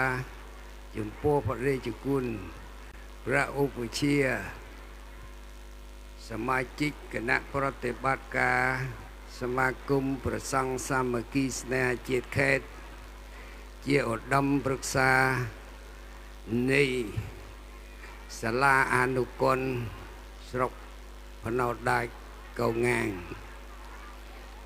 សូមនមស្ការចំពោះព្រះតេជគុណសមាជិកគ គណៈអចិន្ត្រៃយ៍សមាគមប្រសង់សាមគ្គីស្នេហាជាតិខេត្តជាប្រធាននិងជាអនុគុណនៃសាលាគុនស្រុកបណ្ដោះដែកកោងាងជាមួយនេះដែរសូមទូលសេចក្តីមេត្រីភាពចំពោះគណៈអចិន្ត្រៃយ៍សមាគមសាលាអនុគុណស្រុកបណ្ដោះដែកកោងាងនិងបដិជគុណបច្ចៅអធិការភូសូត្រប្រធម្យាចារ្យប្រឧទ្ទេសចារ្យទាំង23វត្តក្នុងស្រុកជាទីរាប់អានសូមទូលសេចក្តីមេត្រីភាពចំពោះគណៈកម្មការមេប្រយោគផ្នែកបព្វជិតនិងចម្រើនពរដោយស្និទ្ធស្នាលចំពោះលោកគ្រូអ្នកគ្រូជាគណៈកម្មការមេប្រយោគសូមទូលសេចក្តីស្និទ្ធស្នាលចំពោះបច្ចៅអធិការវត្តកងចក្រការអារាមតលោកនិងបដិជាគុណជាភ្ញៀវកិត្តិយសនិមន្តមកពីប្រជាអាណាចក្រកម្ពុជាសូមចម្រើនពរគណៈកម្មការមេគណៈកម្មការវត្តញាតិញោមពុទ្ធបរិស័ទជិតឆ្ងាយដែលបានចូលរួមអនុមោទនានៅពិធីបុណ្យប្រកាសលទ្ធផលនិងបូកសរុបសកម្មភាពពុទ្ធិកសិក្សាឆ្នាំ2568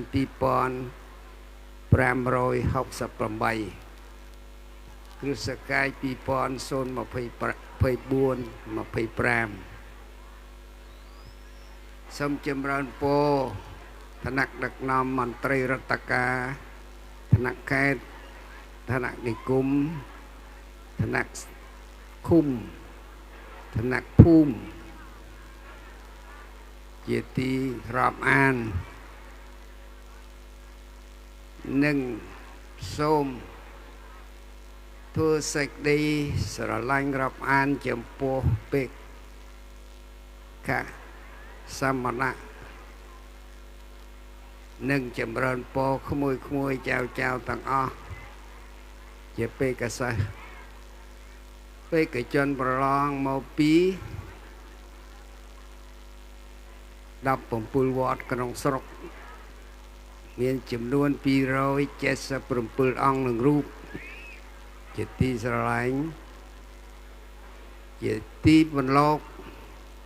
ជាសថទ្រូងឲ្យជាតិនិងពុទ្ធសាសនាខ្ញុំបកណ្ណា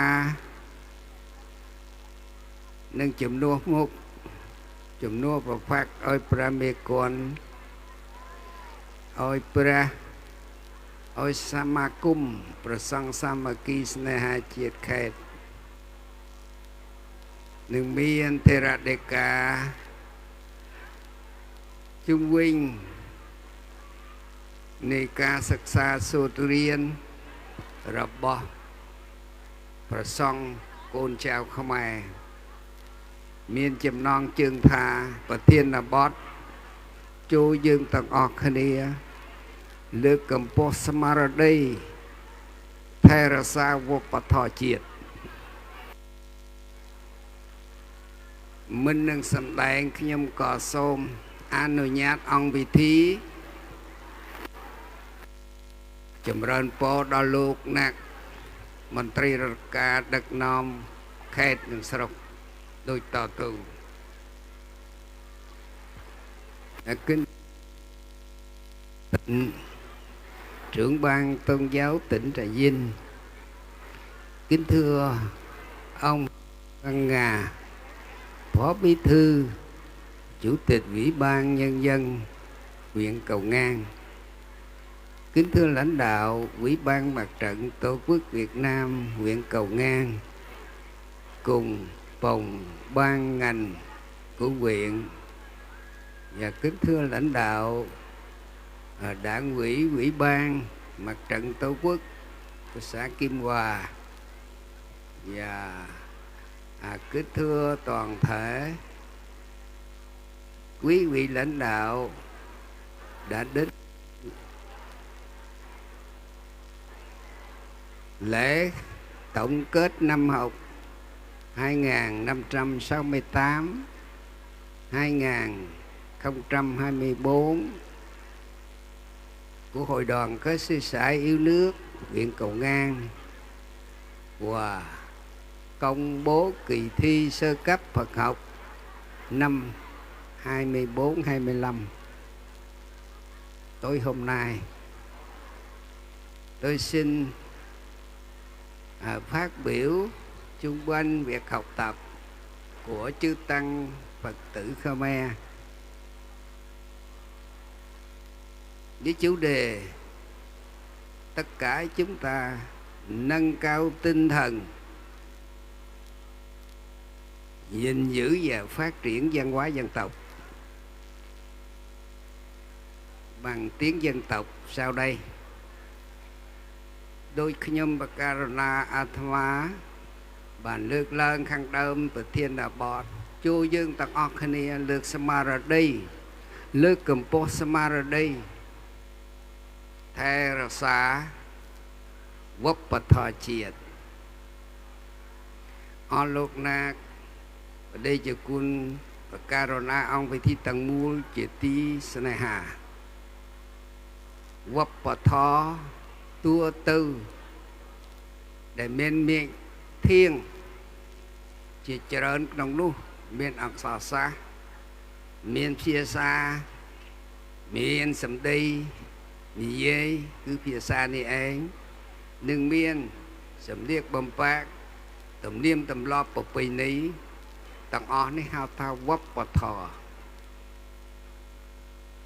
បញ្ចឹងយើងទាំងអស់គ្នាចូលថែរក្សាអភិរក្សនៅវប្បធម៌ជាគេមរតករបស់ជីដូនជីតារបស់យើងស្រឡាញ់ខ្លួនយើងទៅដកខាតថែទាំខ្លួនយើងរីវប្បធម៌របស់ជាតិយើងមានតែយើងជាខេមរៈជាតិសិក្សាថែរក្សាវប្បធម៌របស់ខ្លួនក្រៅពីជាតិយើងក្រៅពីខ្លួនយើងក៏មានអ្នកណាគេស្រឡាញ់ខ្លួនយើងទេមិនមានអ្នកណាគេស្រឡាញ់ជាតិយើងទេจึงតែចំណេះនិងជំនាញគឺជាអាហារចិញ្ចឹមជីវិតរបស់យើងហើយចំណេះនិងជំនាញដែលចេះហ្នឹងមកពីណាមកពីរៀន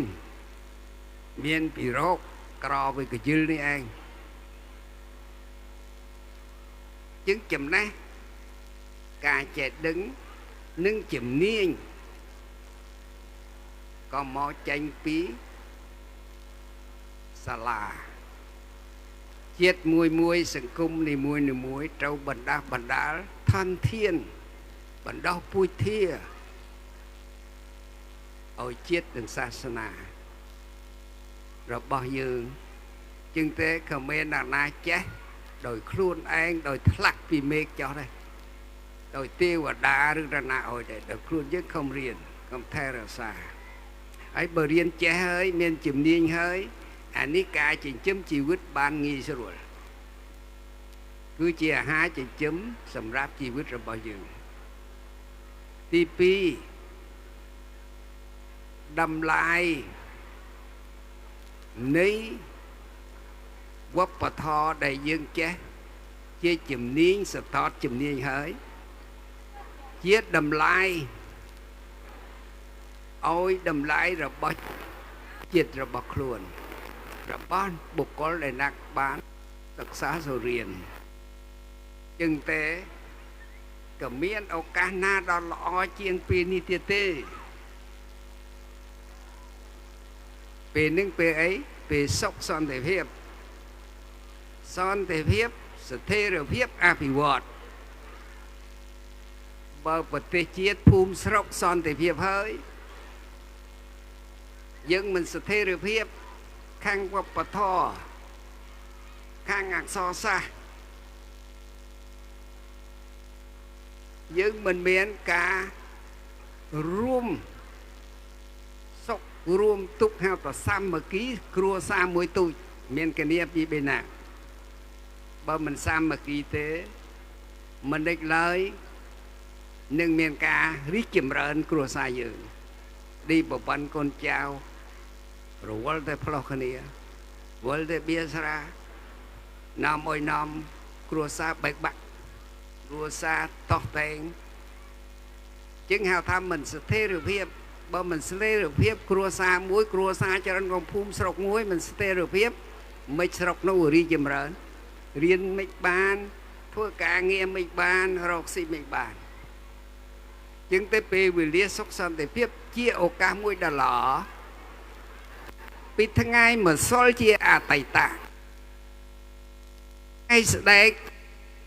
ជាអនាគតកាលបច្ចុប្បន្នហ្នឹងត្រូវតែបំពេញផ្លាស់ប្ដូរធ្វើម៉េចឲ្យអនាគតហ្នឹងនៅម៉េចឲ្យអនាគតហ្នឹងរីកចម្រើន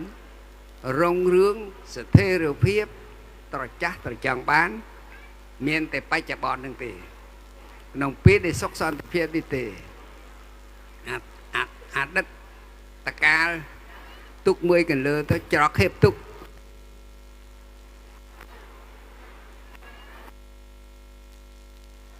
មិនបាត់ទៅណាទេ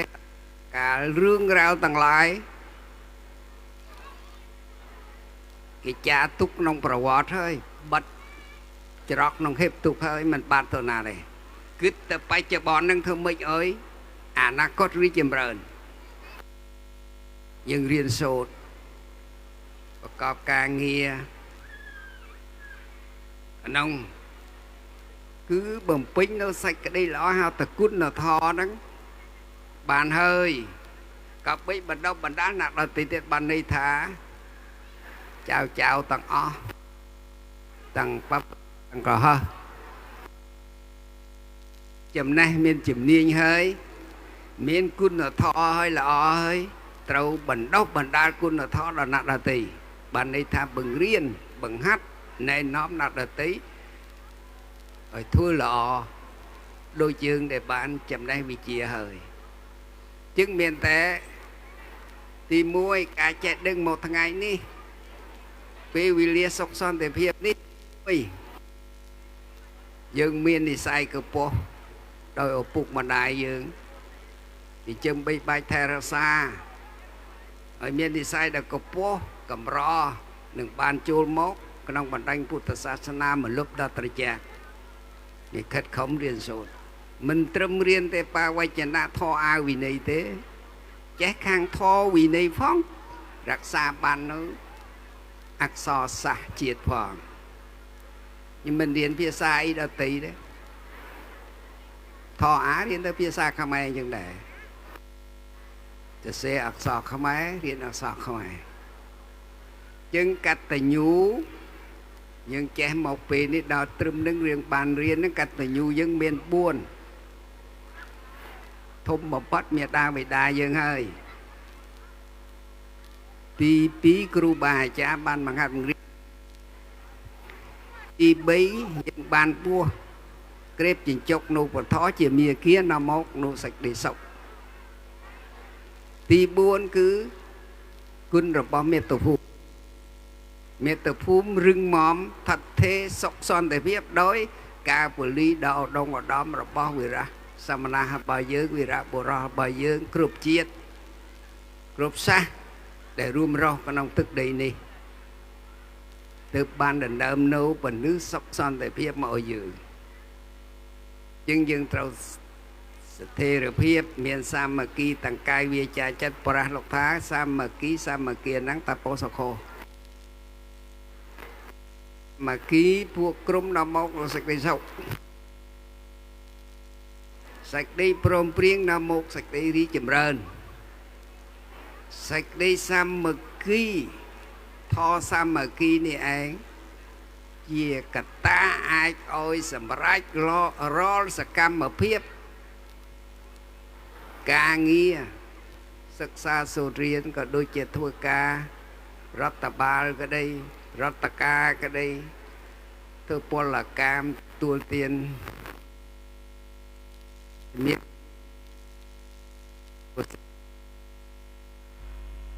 ជាងខ្ញុំ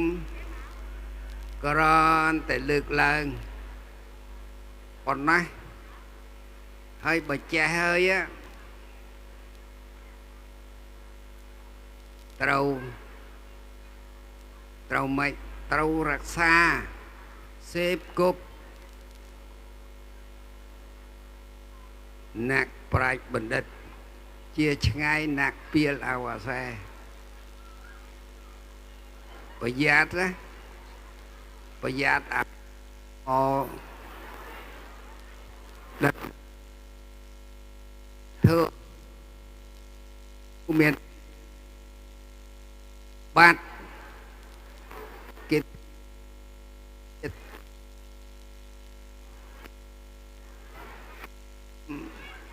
ក៏គិតថាបើយើងស្រឡាញ់នៅការងារអ្វីរបស់យើងត្រូវតែយកអស់ពីចិត្តការងារនោះអាចនឹងមានភាពជោគជ័យរបស់យើងមិនខានចឹងទេត្រូវធ្វើម៉េចអ្វីលោកនេះដូចជាធម្មជាតិដូងរ៉ែមាសពេជ្រលោកនេះតែក៏មានអ្នកចេះក៏មានអ្នករៀនมันអាចនឹងឆ្នៃប្រឌិតដីធម្មជាតិលោហៈដតីឲ្យទៅដូចជាមាសឲ្យទៅជាគ្រឿងអលង្ការចិញ្ចៀនកសែកអីនោះបានទេប្រតិមកពីចំណេះរៀនសូត្រឲ្យរៀនឲ្យចេះត្រូវដឹងត្រូវគោរពប្រតិបត្តិរបស់ល្អណានឹងបើរៀនហើយត្រូវបរិបត្តិបរិយត្តិធម៌បដិបត្តិធម៌បដិវេតធម៌យើងរៀនហើយត្រូវបដិបត្តិហៅថាការសិក្សាយើងហ្នឹងដូចផ្លូវលោកគេថាគេរៀនគេហៅថារៀនលីធៀកពេលគេទៅរៀនសាលាពេទ្យទៅរៀនអីនេះគេរៀនខាងជំនាញហើយជាងត្រូវប្រតិបត្តិអនុវត្តហៅថាទឹកហាន់លីធៀកឲ្យមិនទឹកហាន់មិនចេះយើងត្រូវសិក្សារៀនសូត្រឲ្យត្រូវតែប្រតិបត្តិរបស់យើងកុំអត់ម្រេះវិជានឹងអត់បានខ្ញុំចង់និយាយថាយើងមានវត្តជាតិយើងមានវត្តអារាមជាដួងព្រលឹងឲ្យជាតិជាបេះដូងឲ្យពុទ្ធសាសនាជាតសៃឈាមអាកោនេះហៅថាអូសិការបស់ជាតិទាំងមូលណាចេះមកពីវត្តវប្បធម៌ធម៌អាប្រពៃណីភាសាឯមកពីវត្តទាំងអស់ងាប់ក៏ទៅរវត្តងាប់រួចហើយក៏មករវត្តមានវត្តនេះជាព្រលឹងវត្តនឹងជាទីអប់រំបណ្ដុះបណ្ដាលគ្រប់សពបែបយ៉ាងមិនត្រឹមធម៌វិន័យទេថែមទាំងវប្បធម៌របស់ជាតិទៀតចឹងដូចនិយាយខាងដើមញាតិញោមបងប្អូនអ្នកគ្រូលោកគ្រូខ្ញុំក៏ឃើញថាការលះបង់ xong bài bắt mình năm mùi từ năm mùi nâng việc ca là bóng lướt cầm bó mà rồi đi thế là sao qua bỏ thọ chia trùm trầu này nhưng tầng o cái này phải cha chân chầm non rồi nữa chia sở thọ trung nè chia bẩn lốp ở chia xa sana nhưng do cùng ru lục ru nạc ru rồi bao dưỡng ban bằng hát bằng riêng cái miền thao ấy cả thì cái miền bia vọt thì chừng cật không khăn này khla nó và xong nó mình sâu về vì lía vì nhia xa đi nó khla có đó có mình chôn ngom đê ngom xăng bà giặt á bà giặt chanh cái môi chào chào chia cờ hết á cái miền pì đôi luộc xong anh đấy luộc xong miền pì chờ này mình hát bò là cam mình hát cái này cái đó riêng bạn này bà giặt chanh cái môi chào chào nè nhưng miền pì lô cá đó lọ chiên cái môi cái lá riêng sẽ có phong thơ ca nghe chuối ở bút mà đai phong cua xa phong nấu không chết mà rùm chùm này ni cá thay ra xa apirak quắp bà thọ ra bỏ chuyện chứng cái thơ muối dân trâu thơ phí đó cái riêng muối dân trâu riêng phí đó chứng chỉ cả muối để chiết xa sana dân trâu rùm chùm này rùm đai xa mà ký rạc xa mà rạc đắc trọc xâm bắt chỉ đôn chỉ ta rồi bao dưỡng ở công vùng bên đó mi ra xa mà nào vì ra bồ rò dưỡng cây cỏ đôi xa sừng kriêm chầm băng rồi răng chôl nữ tế rạc xa cúl chầm hô xa mà rồi đi chiết xa xa na túc ti gần đánh vót à ram hạt so xa một đời dưỡng à dưỡng nó còn tới riêng thế riêng này lâu nó thu tầng Australia này cây ca chiêu vừa phiếp cần lên cần lóc sầm rạc riêng bình tục dây nó bữa nghe xuân tầng cướp shop phân riêng cái xôi chiên chầm đòn cây cỏ rừng kềm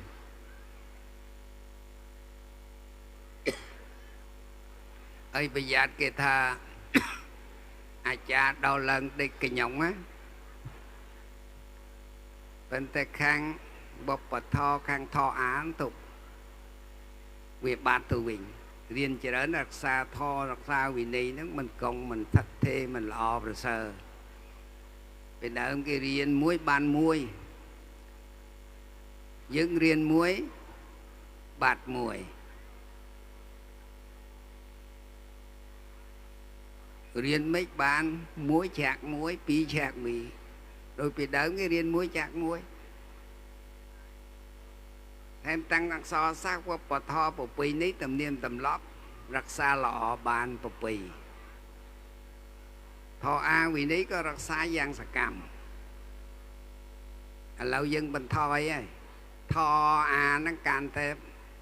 bát bình đờ caประพฤติท่อวินัยนั้นการแต่ทะลักจ่อโดยเพียบในประเทศจีนนองสมัยเพียวูบนิยกรรมไปจีกับวิเชียตำเนิบจึงมนุษย์แต่งแต่รถตัวตามปีวิเลียประสองยังก็ตื้อเรารถตัวตามปีวิเลียได้เราเปรตูหรือทราบเราเปรปปอนปอนแต่เปร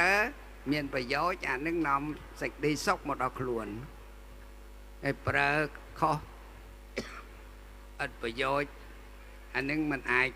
đi chìm rần bạn thì nằm ôi khôi luôn nhưng phiếp này cả ông ai rồi bao giờ trâu tề tỏ su hay tỏ su tiết nhưng tỏ trâu suภาษาไปจับตัวบ้านสมัยเจ ជាចំណាស់នៅអនាគតបានខ្ញុំថា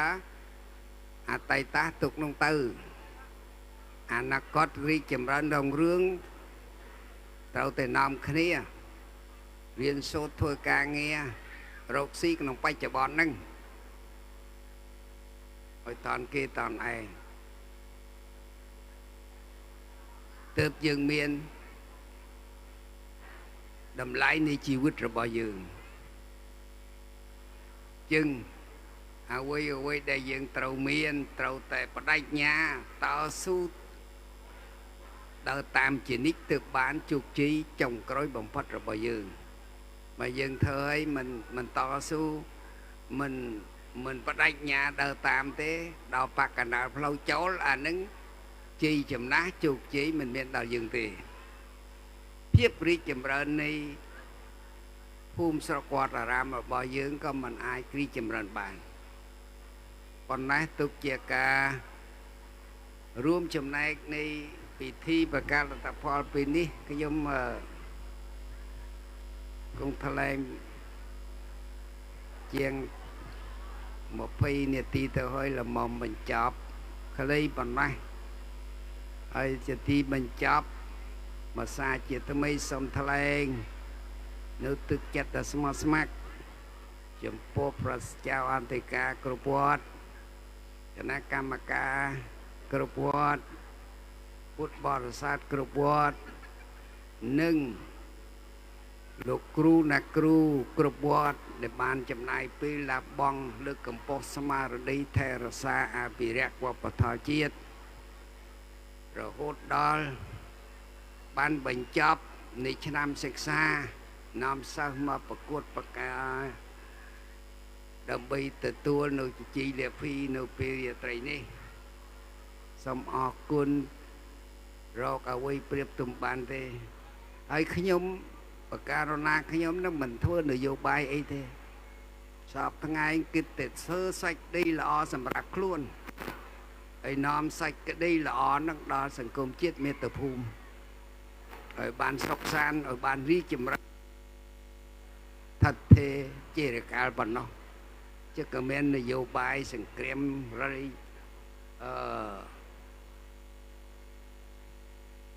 ប្រឆាំងដោយគ្រឿងអាវុធនោះទេខ្ញុំមិនធ្វើនយោបាយអីក្រៅពីធ្វើសេចក្តីសុខដោយខ្លួនឯងនឹងនាំសេចក្តីសុខដល់អ្នកដទៃទៅតាមពុទ្ធដីកាដំបូន្មានរបស់ព្រះពុទ្ធប៉ុណ្ណោះហើយជាទីបញ្ចប់ក៏សូមថ្លែងនៅសេចក្តីអំណរគុណចំពោះព្រះសង្ឃពុទ្ធបរិស័ទគណៈអនុវត្តកងចក្រារាមតលករបស់យើងបានទទួលធ្វើម្ចាស់ដាក់មណ្ឌលប្រងទូទាំងស្រុកហើយសូមថ្លែងអំណរគុណចំពោះញាតិមិត្តពុទ្ធបរិស័ទទាំងអស់ដែលខំលើកស្ទួយវិស័យពុទ្ធសាសនាបន្តវេនពីឪពុកម្ដាយរបស់យើងដែលរលត់ខណ្ឌខិតខំបន្តនឹងសូមថ្លែងអំណរគុណដល់ឋានៈមន្ត្រីរដ្ឋការបករដ្ឋនៅស្រុកនៅឃុំនៅភូមិបានយកចិត្តទុកដាក់គាំទ្រឧបត្ថម្ភតាំងស្មារតីតាំងសម្ភារៈនៅឆ្នាំសិក្សា2024ចូល25នេះដល់ពេលប្រឡងបន្តិចទៀតនឹងទទួលលទ្ធផលនឹងថ្លាក់ចប់ហើយលោកក្មួយទាំងអស់ជាប់នឹងរីករាយសប្បាយបន្តការរៀនកុំភ្លេចឡើងថ្នាក់ទៀតហើយអ្នកថ្លាក់ក៏កុំវិបដិសារីកុំស្ដាយត្រូវកែតម្រូវយកផ្លូវល្អមើលមិនគេរៀនវិញ្ញាសាដូចគ្នាគ្រូដូចគ្នាថ្នាក់ដូចគ្នាមិនគេចប់យើងថ្លាក់រកវិធីសាស្ត្រយ៉ាងណាមិនគេចប់យើងថ្លាក់ត្រូវដកប្រសោតធ្វើវិធីសាស្ត្ររៀនយ៉ាងណាទៀតកុំចោលបើយើងថ្លាក់ហើយយើងឆប់យើងបរាជ័យ យើងមិនមានជោគជ័យអនាគតទេចឹងការថ្លាក់គឺការបរាជ័យខំតស៊ូដើម្បីយកជោគជ័យយើងខំប្រឹងប្រែងតទៅទៀតដកប្រសូតនៅការរៀនរបស់យើងវិធីសាស្ត្ររបស់យើងធ្វើម៉េចហើយការរៀនការចូលសមរភូមិក៏មានងារស់ទាំងអស់ក៏មានរស់មានស្លាប់យើងប្រឡងក៏ដូចនេះដែរមានថ្លាក់មានចោលថ្លាក់ហ្នឹងវាច្រើនជោគជ័យនឹងច្រើនថ្លាក់តែតិចជាងកូនចៅដកប្រសូតនៅការនេះក៏វិបដិសារីស្ដាយក្រោយតែអញខំរៀនមួយឆ្នាំដែរមិនអញ្ចឹងមើលត្រូវមើលខ្លួនយើងណាមើលពេលវេលាដែលយើងចូលមើលពេលវេលាដែលយើងមិនខិតខំទៅបានថ្លាក់ហើយចំក្រោយមាននៅវ័យវិសេសវិសាទេបួងសួងគុណម៉ែឪពុកម្ដាយជីដូនជីតាគ្រូបាអាចារ្យវីរៈសំណាវីរៈរបស់ជាតិយើងដែលពលីកាយបូជាជីវិតទុកទឹកដីដល់ឡាថ្លៃយើងមានជីវិតរស់នៅបច្ចុប្បន្នពិសេសលោកអ្នកគ្រូដែលបានបង្ហាត់បង្រៀនផ្លូវលោកក្តីផ្លូវធម៌ក្តីជីដូនជីតារបស់យើងដែលផ្ដល់នៅកំណត់ដល់យើងដល់បច្ចុប្បន្នសូមបួងសួងទាំងអស់ទេវតាមួយមុនលោកធាតុមានទេវតាឆ្នាំរោងឆោស័កមហោតរៈទីវីអិនប្រព្រំយមរាជចតុលោកកបាលនាងហេងកងធរណីកែវបុផារសតិក្រសដីដោយទេជានុភាពនៃអានិសង្ឃរបស់យើងប្រមូលបដុំជាកម្លាំងអាវុធមួយប្រចាំងរាល់អំពើអាក្រក់រាល់អំពើបៀត